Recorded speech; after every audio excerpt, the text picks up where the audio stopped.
блъсъка е бил неизбежен. Но в случая Дянков, нали, просто така... Браво на момчето, мамо! Браво на детето! За кратък отговор. Има ли победител? Не може да... Ама тък, какво не прави, бе?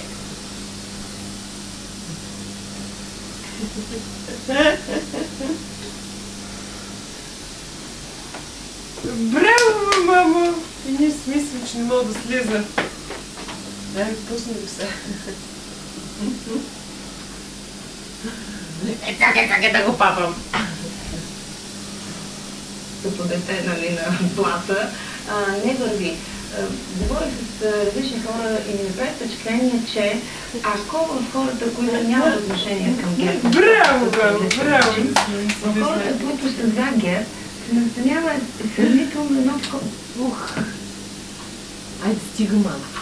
Айде, стигаш. То всъщност, като се чуе и като се разбере един министр, като направи някаква глупост, да не се реагира бързо, ами да се научи. Започваме да ставаме като другите. Най-лошото е да си вкараш вътре в собствените си подвижници, съмнение и притеснение. Мен да питате, не трябва да се чака... Всичко може да стига, Дино! Дебела! Румяна Желева. Виждаме, че има и други варианти. Има варианти...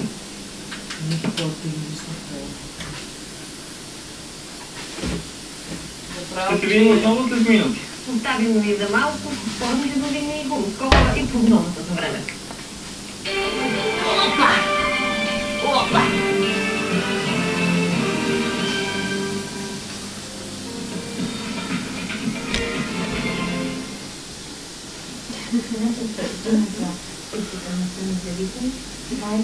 Браво, Василий, че ти златен! Браво, ти златен! Я не мога да. Краткотрайна болка. Истинска болка.